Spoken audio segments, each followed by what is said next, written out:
أعوذ بالله من الشيطان الرجيم. بسم الله الرحمن الرحيم. الحمد لله رب العالمين.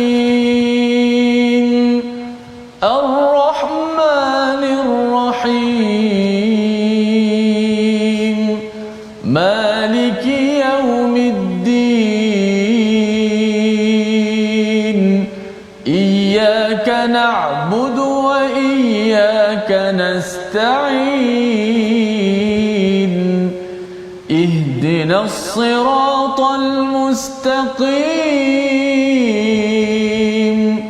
صراط الذين أنعمت عليهم غير المغضوب عليهم ولا الضالين.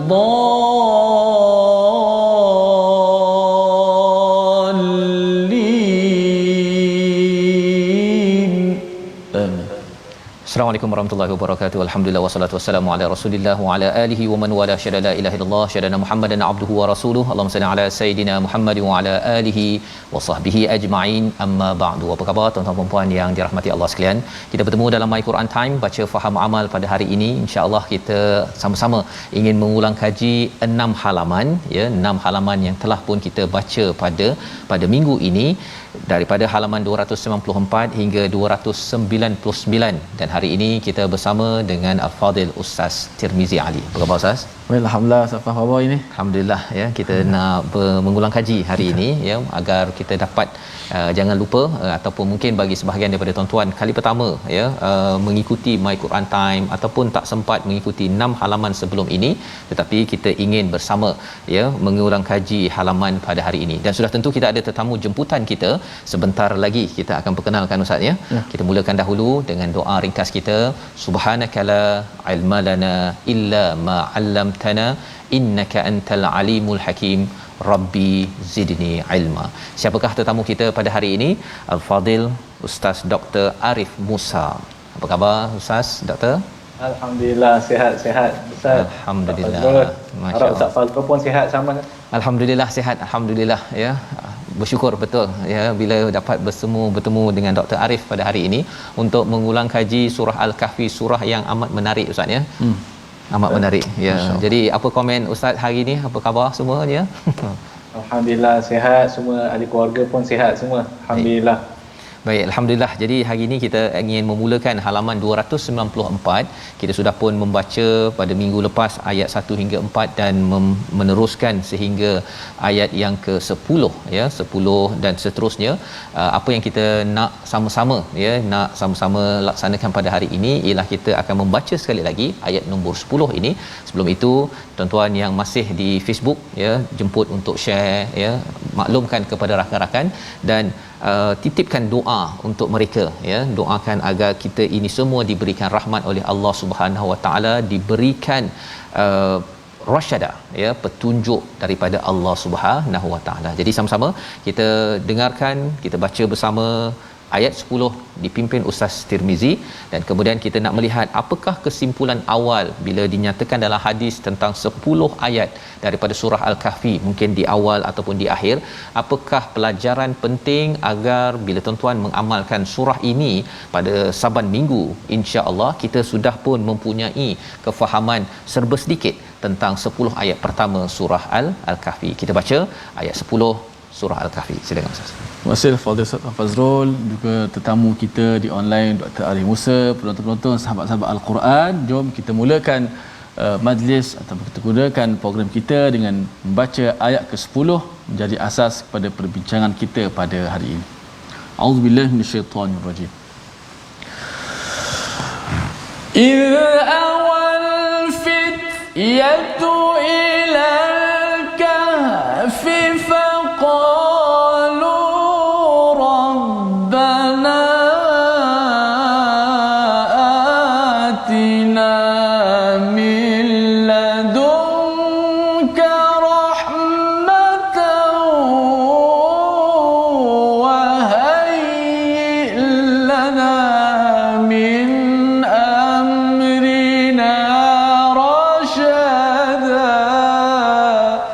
Sadaqallahul azim. Ingatlah ketika pemuda-pemuda itu berlindung di dalam gua, lalu mereka berdoa, ya Tuhan kami, berikanlah rahmat kepada kami daripada sisimu dan sempurnakanlah petunjuk yang lurus bagi kami dalam urusan kami. 10 ayat pertama ini kita ingin bersama Al-Fadil Ustaz Dr. Arif Musa, pensyarah di Fakulti Pengajian Quran Universiti Sains Islam Malaysia, untuk mencerahkan apakah intipati yang perlu kita pasakkan dalam pemikiran kita agar kita dapat mendepani cabaran akhir zaman dengan utuh, dengan mapan. Silakan doktor. Okey.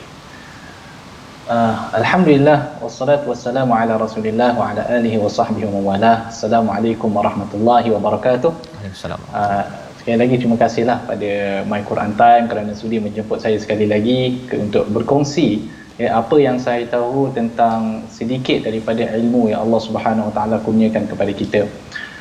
Menarik ya Ustaz tentang ayat yang Ustaz sebutkan tadi dan ayat yang dibaca oleh Ustaz Tirmizi tadi, iaitu ayat yang ke-10 kan. Dan sebenarnya kalau kita baca hadis Nabi sallallahu alaihi wasallam, ayat 1 hingga 10 ni ada keistimewaan dia yang tersendiri. Ya Ustaz, seperti mana yang diriwayatkan oleh Al-Imam Muslim, man hafiza 10 ayat min awal surah Al-Kahf usima minad dajjal. Yang mana Nabi sallallahu alaihi wasallam mengatakan, barang siapa yang menghafal 10 ayat daripada awal surah Kahfi ini, maka dia akan dipelihara daripada fitnah dajjal. Ya, dan ada riwayat yang lain pula mengatakan 10 akhir yang belakang.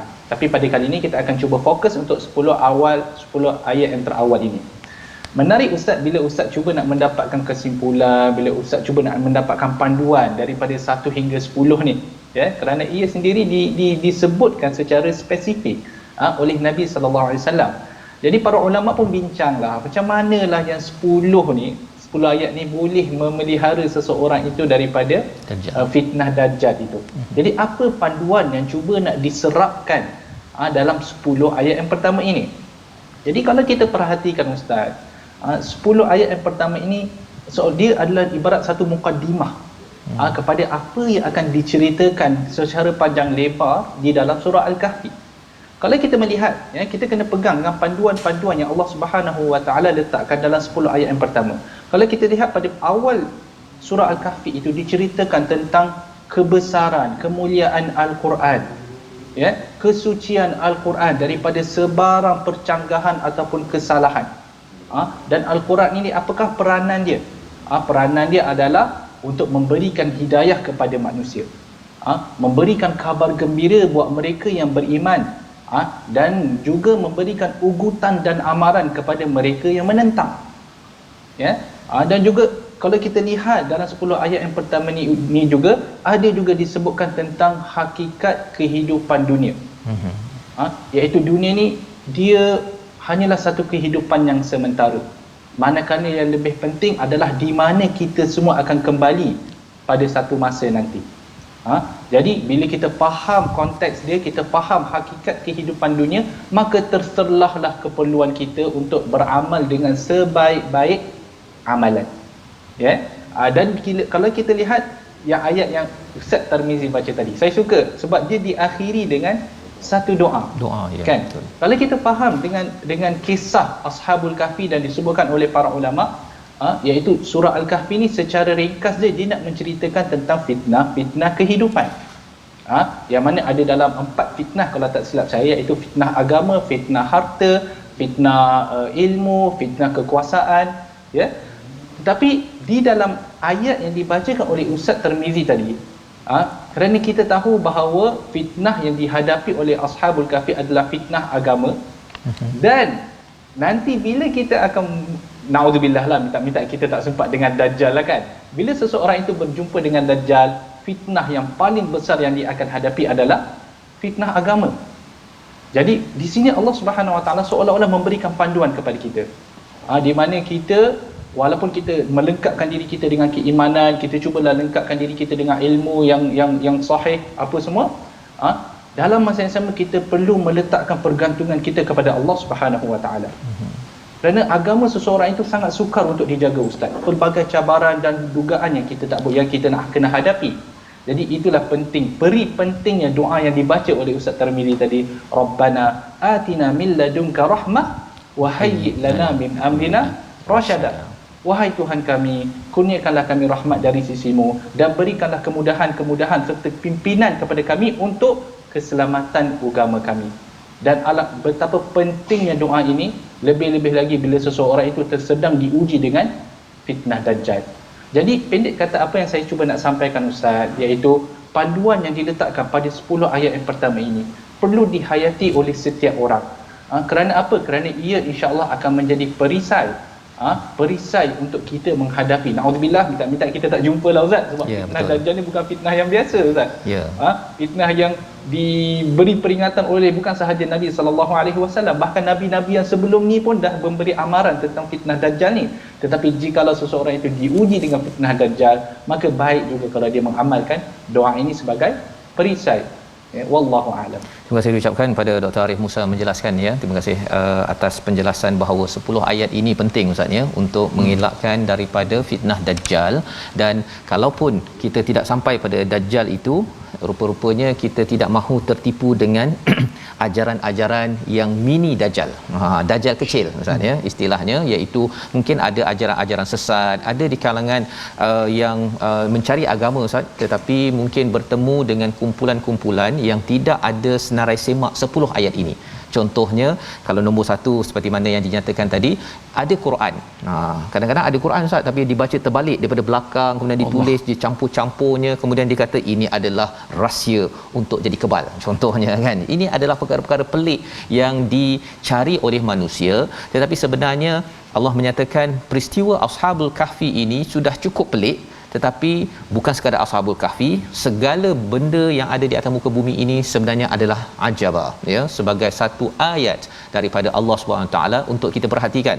Itu sebabnya kalau kita melihat pada halaman 295, salah satu daripada cara Allah menjaga kepada hamba-Nya yang berlindung di gua untuk menyelamatkan iman ini, Allah berikan panduan ataupun berikan arahan kepada matahari, contohnya kepada bagaimana cara sudut ianya menyinari kepada gua tersebut. Ayat 17 yang kita nak baca bersama, dan lebih daripada itu kita nak melihat bersama dengan Dr. Arif Musa mengapa sampai 2 ayat yang panjang Allah cerita pasal matahari, tentang bergerak kiri kanan, apa mesej penting untuk kita menjaga agama ini sendiri di akhir zaman. Ayat 17 kita baca bersama Ustaz Tirmizi. Baik, kita baca ayat yang ke-17 surah Al-Kahfi. A'udzu billahi minasy syaithanir rajim. وترى الشمس إذا طلعت تزاور عن كهفهم ذات اليمين وإذا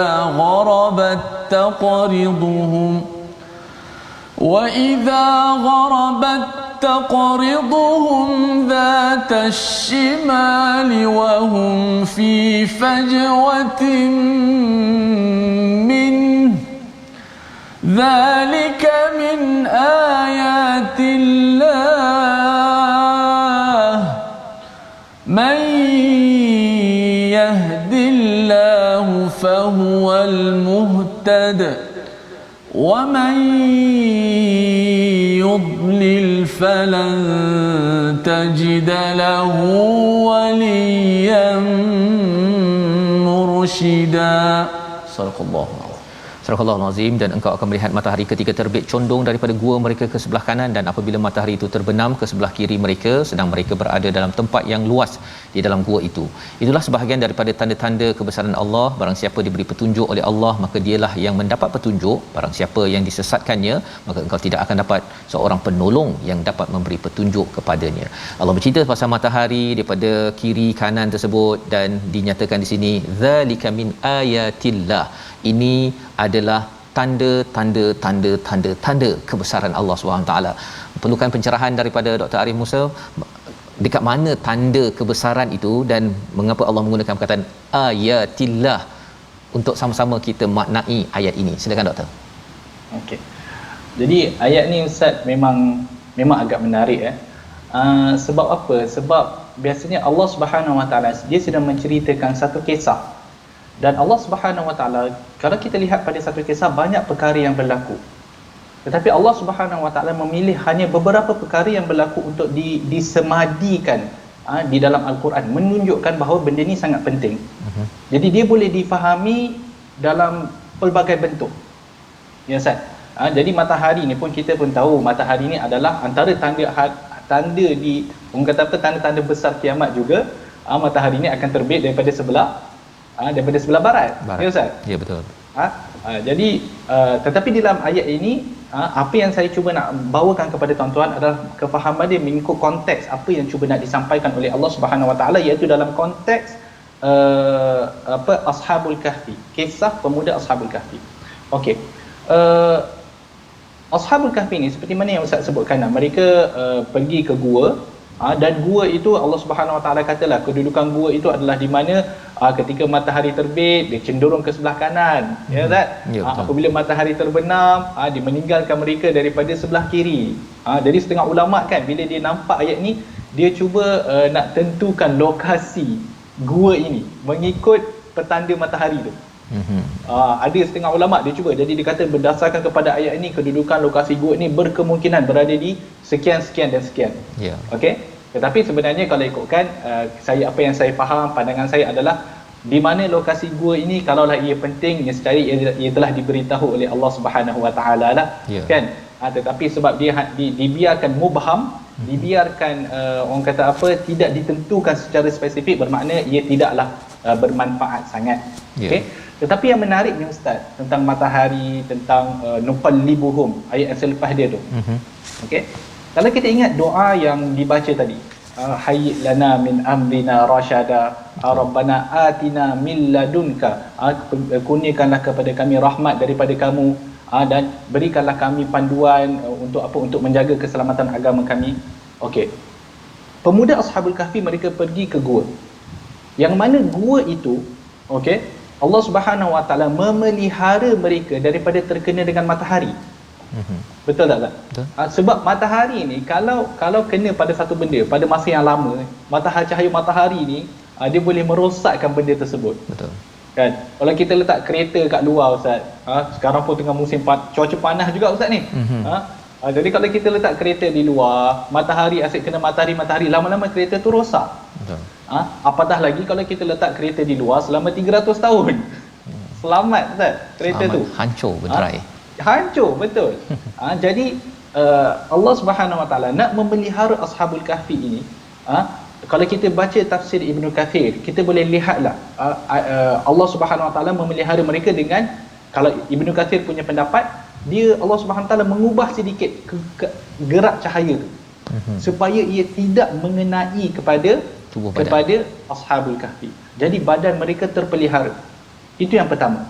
Yang kedua, benda kalau kita letak lama di atas tanah pun dia boleh rosak, kerana daripada tanah itu boleh keluar macam-macam benda yang lama-lama boleh merosakkan badan seseorang. Betul. Kan? Jadi Allah Subhanahu Wa Taala dia nak pelihara Ashabul Kahfi ini, nuqallibuhum. Itu dia, membolak-balikkan. Dan kaedah ini seperti mana yang kita tahu diguna pakai pada pesakit-pesakit koma. Zaman kalau mereka koma lama, baring, kalau dia baring 2 bulan tak ada orang pusingkan dia, jawabnya belakang dia akan berkudis, akan rosak daging dia semua. Sebab apa? Dimamahlah, kita kata katil tu sendiri boleh melekat pada badan pesakit. Jadi bagaimana pula kalau Ashabul Kahfi yang baring selama 300 tahun Ustaz? Jadi Allah Subhanahu Wa Taala ini menunjukkan kekuasaan Allah, dalam erti kata Allah Subhanahu Wa Taala memelihara mereka dari perkara yang sebenarnya mereka tidak sedar pun. Mereka tidak sedar. Ashabul Kahfi tidak sedar ini adalah bantuan yang Allah Subhanahu Wa Taala sampaikan kepada mereka, mengelakkan matahari daripada menimpa diri mereka, dan juga mengelakkan tanah daripada memamah badan mereka. Okey, apa yang kita boleh dapat? Kalau saya cuba dapatkan pengajaran daripada ayat ni Ustaz, saya nampak bahawa Allah Subhanahu Wa Taala pada diri kita ini terdapat pemeliharaan Allah Subhanahu Wa Taala yang tidak kita sedari.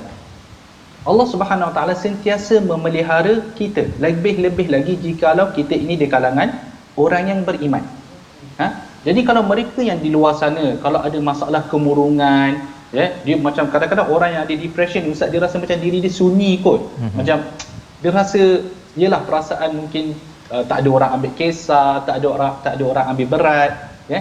Kita kena tahu bahawa Allah memelihara kita. Ya. Tetapi mungkin cara Allah pelihara kita itu adalah dengan cara yang kita tidak sedar. Seperti mana Ashabul Kahfi tadi, dia tidak sedar matahari tidak menimpa badan dia, dia tidak sedar bahawa bagaimana dia terbalikkan. Jadi kita pun perlu ingat bahawa Allah Subhanahu Wa Taala memelihara kita.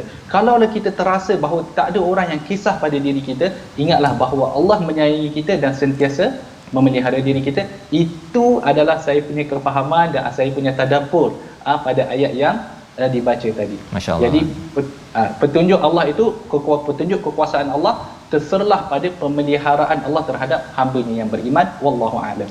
Terima kasih ucapkan pada Dr. Arif ya, menjelaskan tadabbur ataupun pelajaran daripada ayat ini Ustaz ya. Maksudnya matahari itu adalah salah satu daripada tentera Allah yang Allah jadikan sebagai sumber rahmat ya, kasih sayang Allah tunjukkan, walaupun perasan tak perasan lah, mana je perasan pun 309 tidur kan, tidur matahari tak kena direct. Kalau tidak, ada yang tulis di dalam Facebook ini kata matahari kalau kena dekat steering kereta pun Ustaz ya, kalau sampai 5-6 jam, kalau panas sangat nak pegang steering pun susah. Betul. Kan, belum lagi 300 tahun kena steering, habis steering tersebut kan, ataupun tempat duduk ataupun cat kereta daripada cantik molek akhirnya hancur disebabkan apa? Disebabkan matahari itu kena secara direct. Dan lebih daripada itu, kita perasan bahawa matahari adalah salah satu daripada anugerah daripada Allah SWT untuk memastikan keseimbangan alam ini.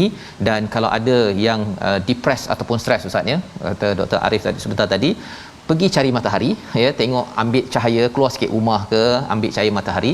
Lebih daripada itu, kita tahu bahawa matahari ini daripada Allah yang tidak pernah benci, yang tidak pernah meninggalkan kita kan. Kita saja yang kadang-kadang rasa bahawa Tuhan tengah benci kot kan, tengah tinggalkan kita, tapi Tuhan tidak pernah. Itu yang dinyatakan dalam surah Ad-Duha dan tadabbur yang dikongsikan oleh Dr. Arif sebentar tadi. Jadi kita berehat sebentar, kita kembali semula selepas ini menyambung surah Al-Kahfi, pedoman menghadapi cabaran akhir zaman. My Quran Time, baca faham amal. InsyaAllah.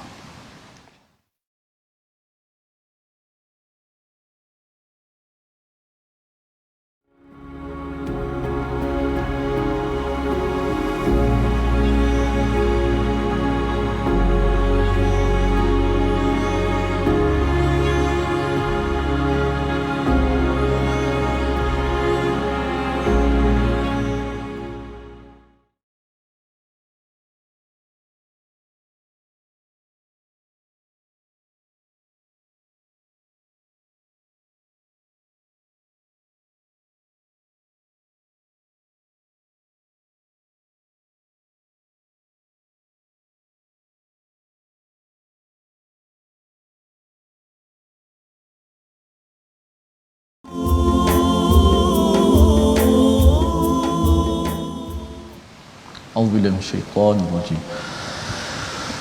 وكذلك أعثرنا عليهم ليعلموا أن وعد الله حق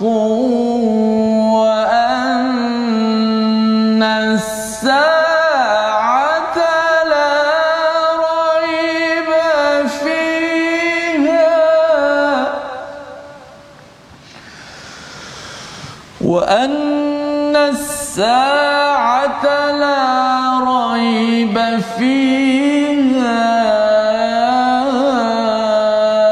إذ يتنازعون بينهم أمرهم فقالوا بنوا عليهم بنيانا ربهم أعلم بهم قال الذين غلبوا على أمرهم لنتخذن عليهم مسجدا Sadaqallahu. Surah Al-Azim, begitulah ayat 21 daripada surah Al-Kahfi untuk kita meneruskan ulang kaji pada halaman 294 hingga 299. Terima kasih ucapkan pada Ustaz Tirmizi, dan kita bersama dengan Al-Fadhil Ustaz Dr. Arif Musa pada hari ini untuk kita melihat ayat 21. Dan demikian kami perlihatkan manusia dengan mereka agar mereka tahu bahawa janji Allah itu benar dan bahawa kedatangan hari kiamat tidak ada keraguan padanya. Ketika mereka berselisih tentang urusan mereka tentang Ashabul Kahfi, maka mereka berkata, dirikanlah sebuah bangunan di atas gua mereka. Tuhan mereka lebih mengetahui tentang mereka. Orang yang berkuasa atas urusan mereka berkata, kami pasti akan mendirikan sebuah rumah ibadah di atasnya. Penggunaan perkataan masjidah di situ sebagai satu perkara yang mungkin kita perlukan pencerahan daripada Dr. Arif Musa. Apakah yang dimaksudkan dengan masjidah di sini? Apakah panduan dan juga pelajaran untuk kita pada tahun 2021 ini? Silakan Dr. Arif. Okey. Jadi seperti mana yang kita tahu, pertama sekali terima kasih Ustaz Fazrul atas soalan. Apa yang kita tahu, apa yang kita faham daripada kisah Ashabul Kahfi mungkin telah dijelaskan oleh Ustaz Fazrul dalam sesi-sesi yang sebelum ini, iaitu sampai ke satu masa Allah Subhanahu Wa Taala membongkarkan kisah Ashabul Kahfi ini kepada penduduk pada zaman itu. 300 tahun kemudian ataupun 309 tahun Hijri, maka Allah Subhanahu Wa Taala membongkarkan yang mana penduduk pada zaman itu berserta dengan pembesar dia ataupun raja dia pada masa itu, mereka tahu tentang kisah Ashabul Kahfi ini. Dan sampai ke masa Allah Subhanahu Wa Taala mewafatkan ataupun mematikan Ashabul Kahfi ini. Jadi pada ketika itu penduduk masyarakat pada masa itu mereka berselisih pendapat. Orang ada setengah golongan yang mengatakan kita buat satu binaan atas kawasan gua itu untuk nak menyembunyikan perihal ataupun kisah ini. Ada pula golongan yang kalau disebutkan di dalam Al-Quran itu ghalabu ala amrihim, maksudnya golongan-golongan ashabun nufuz, yang mana mereka ini mempunyai kuasa. Jadi golongan-golongan pembesar ni lah. Jadi golongan pembesar ni dia kata tak nak, kita jangan sembunyikan tempat ini, bukan nak kata kita tutup, kita tak nak tutup, kita nak buat masjid. Okey. Jadi dia nak buat masjid tu maksud dia kita nak buat tempat beribadah. Okey. Jadi soalan dekat sini Ustaz, adakah apa yang mereka buat itu betul atau tidak? Di mana menjadikan tempat itu sebagai satu tempat beribadah, adakah itu betul atau tidak? Kalau kita lihat dalam kitab tafsir Ustaz, okey, benda ini dibincangkan oleh Al-Imam Ibn Kathir rahimahullah, dibincangkan oleh Al-Imam Al-Alusi, disebutkan juga oleh Syekh Tantawi, yang mana sebenarnya perbuatan mereka menjadikan tempat itu sebagai satu benda ibadah sebenarnya adalah salah. Adalah salah. Dan ini bertepatan dengan hadis Nabi SAW. Apa yang Nabi SAW sebut dalam bab ni? La'anallahu al-yahuda wan nasara ittakhadhu qubur anbiya'ihim wa salihihim masajid. Allah Subhanahu Wa Taala melaknat golongan Yahudi dan Nasara. Kenapa? Kerana mereka menjadikan kubur para nabi mereka dan orang-orang soleh di kalangan mereka sebagai tempat beribadah. Jadi kita boleh nampak di mana mereka ini, golongan pembesar ni, dia nak memuliakan Ashabul Kahfi sampai dibuat tempat kubur mereka itu sebagai satu tempat beribadah, dan itu sebenarnya wallahu alam ia bersalahan dengan ajaran yang diturunkan oleh Allah Subhanahu Wa Taala. Apa yang kita boleh dapat di sini yang disebutkan oleh para ulama sebenarnya Ustaz, kalau kita nak balik dalam konteks kita yang kita pada zaman sekarang, bahawa kita perlu bermoderasi. Kita perlu jangan melampau-lampau. Kita perlu berwasatiyah dalam kita memuliakan para anbiya dan juga para aulia. Kita memberikan mereka hak mereka sebagaimana yang ditetapkan Allah Subhanahu Wa Taala. Sebab tu Nabi sallallahu alaihi wasallam sendiri bila mana dia bercakap dengan umat dia kata apa? La tatruni kama ataratin nasara Isa bin Maryam. Janganlah kamu melebih-lebihkan aku sebagaimana melebih-lebihnya golongan Nasara terhadap Nabi Isa alaihi salam. Jadi kita dalam kita memuliakan Nabi SAW, memuliakan para awliya, memuliakan orang-orang yang soleh, kita jangan melampau-lampau. Saya rasa Ustaz mungkin ada setengah orang orang Melayu kita ni kadang-kadang banyak je amalan-amalan dia Ustaz. Kadang-kadang yang terakhir kita dengar, kalau tak silap saya, mereka pergi mengambil satu tempat, mungkin tempat orang soleh ataupun kubur orang soleh, pergi bersembahyang di situ, pergi bersolat di situ, membuat ibadah di situ. Okey, kalau ikutkan kita cubalah untuk mengelakkan tempat-tempat macam ni daripada kita, kerana tak ditakuti kita menimbulkan fitnah. Betul. Lebih baik kita beribadah, nak beribadah, nak bersolat, pergilah ke masjid, tempat yang telah dikhususkan Allah Subhanahu wa taala untuk diimarahkan. Innama ya'muru masajidallahi man amana billahi wal yaumil akhir. Mereka yang mengimarahkan masjid adalah orang yang beriman pada Allah dan hari akhirat. Wa aqama salat, mereka menunaikan solat dan sebagainya. Ya. Jadi apa yang saya cuba nak sampaikan, tadabbur saya terhadap ayat ini, terhadap kisah ini adalah kita perlu bermoderasi, berwasatiyah di dalam memuliakan para anbiya dan juga golongan orang-orang yang soleh. Wallahu a'lam.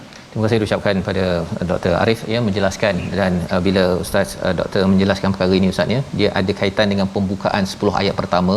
Jangan merasakan bahawa Ashabul Kahfi ini min ayatina ajaba, takjub sangat ya, masa dia 309 tahun tak habis. Jadi baiklah saya ambil kuku dia, saya ambil air, buat air penawar ke, macam-macam idea yang boleh wujud. Bila orang takjub kepada sesuatu ayat ya, sepatutnya takjub kepada pembina ayat, iaitu Allah Subhanahu Wa Taala, kepada kebesaran itu, bukannya takjub kepada makhluk tersebut. Sehingga kan ia disampaikan pada ayat 21. Terima kasih Dr. Arif menjelaskan bahawa rupa-rupanya sampaikan bab agama ini difitnah ataupun dia menjadi sesuatu yang menipu ya. Apabila seseorang itu ingin mendekatkan diri kepada agama, dia jadikan orang-orang soleh sebagai orang yang diidolakan, yang diangkat, dikultus ataupun disucikan, sehingga nak dibina masjid ataupun tempat beribadah di dalam ayat 20-21 ini sebagai panduan kita bersama yang kita ambil daripada halaman 296. Nak jaga agama, kita terus direct langsung kepada Allah Subhanahu Wa Taala. Ada orang baik dalam kawasan kita, ustaz ke, ulama ke, sebagainya, para anbiya, kita hormati ikut kadarnya ya, tetapi tidak melampau sehingga jadi pada agama Kristian contohnya Ustaz ya, bila dia rasa bahawa Nabi Isa itu mulia sangat, maka diangkat sampai jadi Tuhan ya, menjadi savior, penyelamat, padahal itu bukan daripada perkataan Tuhan, itu hanyalah daripada rajman bil ghaib ya, ataupun hanya tekaan-tekaan betul tak betul yang sudah tentunya ia tidak tepat. Kita teruskan pada halaman 297 ya. Kita bercakap tadi, apabila kita nak menjaga agama kita ini, kita perlu pastikan kita bersama dengan orang-orang yang baik dan kita membaca sumber yang baik, iaitu sumber daripada Al-Quran. Ayat yang ke-28 ada istilah iaitu jangan taat kepada orang yang lalai hatinya, yang kami lalaikan hatinya, dan juga mengikut hawa nafsu. Kita baca ayat 28 agar kita jelas bagaimana kita nak memilih kawan, memilih pemimpin dalam hidup di akhir zaman ini. Ayat 28 bersama Ustaz Tirmizi. Baik, jom kita terus pada ayat yang ke-28 surah Al-Kahfi untuk kita mengetahui ayat seterusnya, cerahan juga tadabbur ayat yang ke-28. A'udzubillahi minasyaitonirrajim.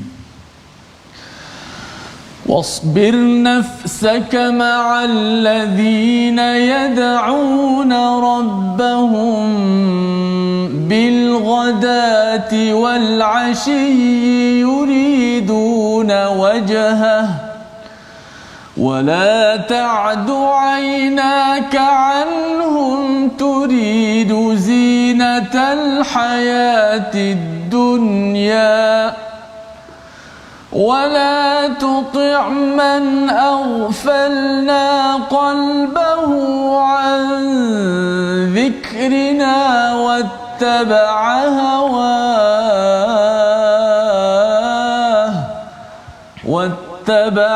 هواه وكان أمره فرطا. صدق الله العظيم. Dan bersabarlah engkau wahai Muhammad bersama orang yang menyeru Tuhannya pada waktu pagi dan senja dengan mengharap keredaannya, dan janganlah kedua-dua matamu berpaling daripada mereka kerana mengharapkan perhiasan kehidupan dunia, dan janganlah engkau mengikuti orang yang hatinya telah kami lalaikan daripada mengingat kami serta menuruti keinginannya dan keadaannya sudah melampau batas. Ini ada kaitan dengan apa yang telah kita bincangkan tentang menjaga agama ya Ustaz ya. Ada seorang Puan Julaiha di Los Angeles menjelaskan sekarang baru saja berlaku gempa bumi di sana. Saya bila ingat gempa bumi ini teringat Ashabul Kahfi. Kalau 309 tahun itu berlakulah gempa bumi pada waktu itu, rasanya habis gua-gua tu, tak ada peristiwa Ashabul Kahfi lagi dah. Tapi Allah jaga. Allah jaga.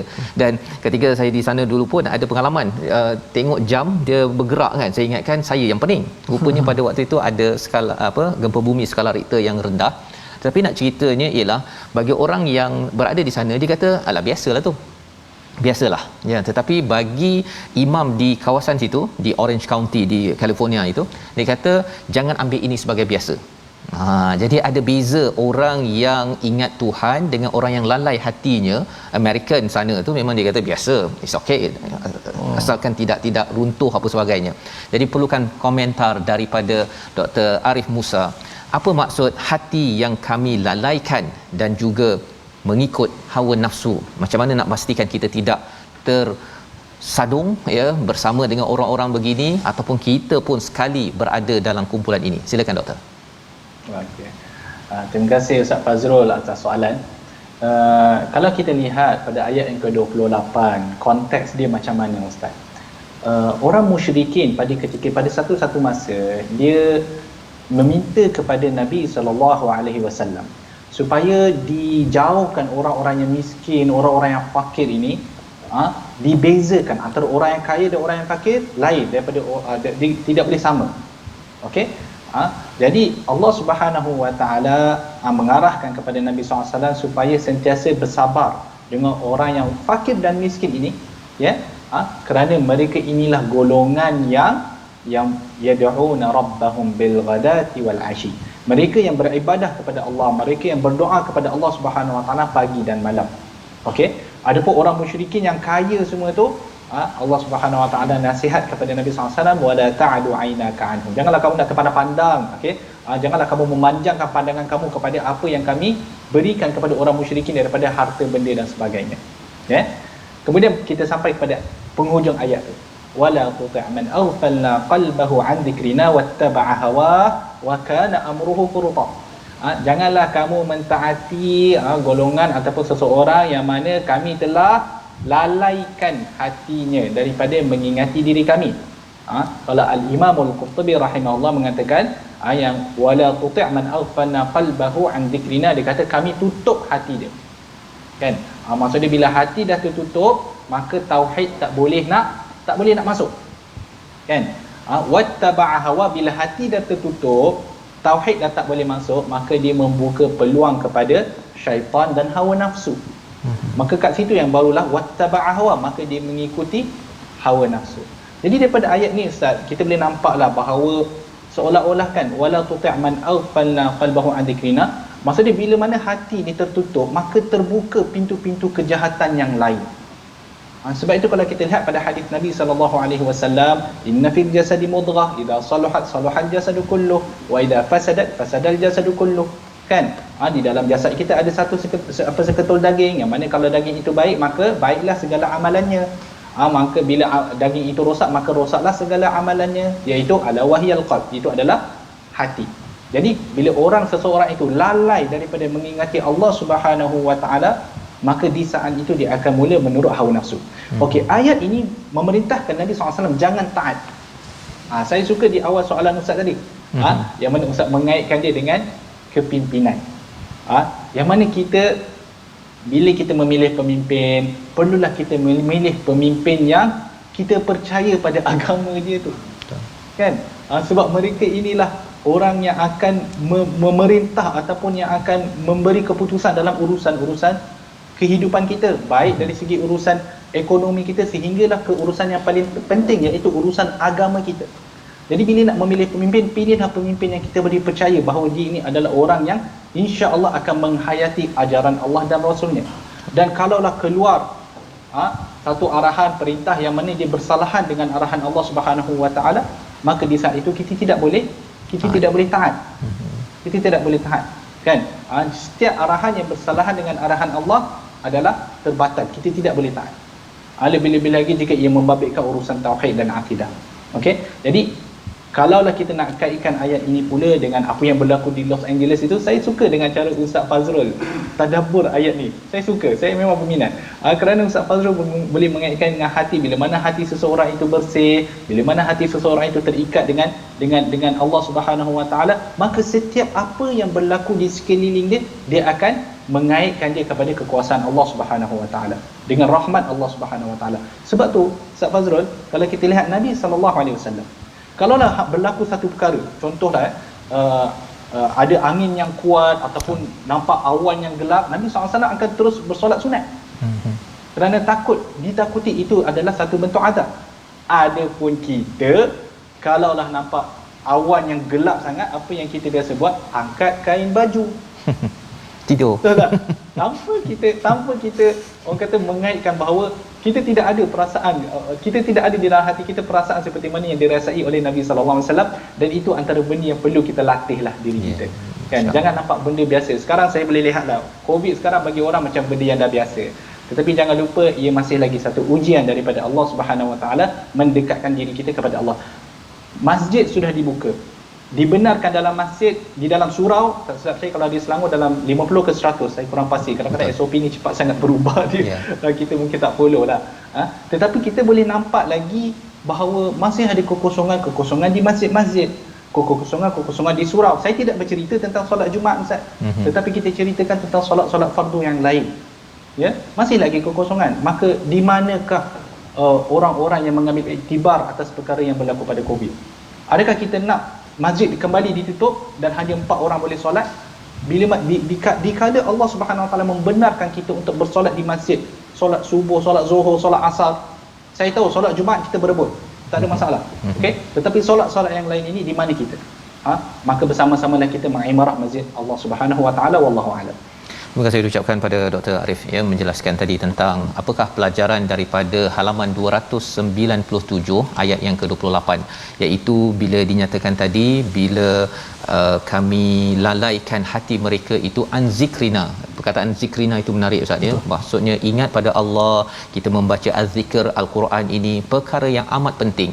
Bila ia dilalaikan, tak kisahlah saya baca Quran ke tidak, kita mengingat Allah ke tidak ya, pada masanya ia akan membuka kepada hawa nafsu.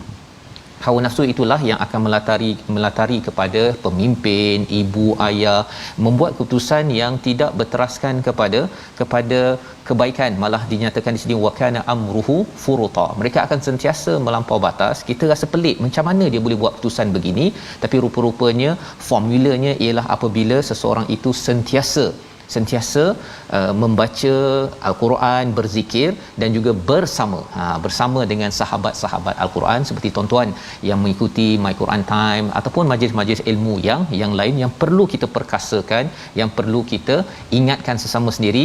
Termasuklah peringatan daripada Dr. Arif sebentar tadi, masjid dah dibuka Ustaz ya, 50 100 orang, tetapi yang berebut-rebutnya ketika sembahyang Jumaat tu alhamdulillah berebut itu, tapi yang sembahyang setiap hari itu juga kita doakan tuan-tuan lah ya, yang akan memastikan daripada rumah masing-masing berebut-rebut kan, kalau boleh 50 tak cukup kan, sehingga kan ini menjadi satu petanda bahawa Tuhan sedang memberikan kepada kita rahmat yang sebenar-benarnya. Jadi terima kasih diucapkan pada Dr. Arif berkongsi banyak pencerahan pada hari ini. Kita doakan pada Dr. Arif terus dapat berkongsi lagi insya-Allah pada tuan-tuan yang berada, kita dapat meneruskan lagi surah Al-Kahfi pada hari esok pada halaman yang ke-300. Kita doa pada Allah pimpin kita, dan kali ini Ustaz Tirmizi bersama memimpin doa insya-Allah. Bismillahirrahmanirrahim. Alhamdulillahirabbil alamin, wassalatu wassalamu ala asyrafil anbiya'i wal mursalin wa ala alihi wa sahbihi ajma'in. Allahumma ja'al jam'ana hadha jam'an marhuma wa tafarruqana min ba'dihi tafarruqan ma'suma. Allahumma inna nas'aluka 'ilman nafi'a wa rizqan thayyiba wa 'amalan mutaqabbala bi rahmatika ya arhamar rahimin. Walhamdulillahirabbil alamin. Amin ya rabbal alamin. Terima kasih diucapkan pada Ustaz Tirmizi, terima kasih diucapkan pada Dr. Arif bersama, dan insya-Allah kita akan bersama lagi dengan Dr. Arif insya-Allah agar kita terus dapat meluaskan lagi cara fikir kita, berteraskan pada Al-Quran, cara pandang kita pada akhir zaman ini dengan betul-betul tepat berdasarkan pada apa yang Allah inginkan, dan insya-Allah tuan-tuan dijemput terus kita sama-sama menyebarkan al-Quran ini dengan pertolongan sumbangan tuan-tuan dalam tabung gerakan al-Quran, satu inisiatif kita bersama ya untuk sama-sama kita lebarkan lagi nilai yang ada dalam Quran ini ke seantero dunia ya, bukan sekadar di Malaysia, ke Singapura, ke Brunei dan juga sampai ke Los Angeles. Kita doakan semuanya mendapat hidayah ini dan insya-Allah kita bertemu lagi dalam My Quran Time ulangan pada malam ini pagi esok dan kita menyambung kisah dalam surah Al-Kahfi. My Quran Time, baca faham amal insya-Allah.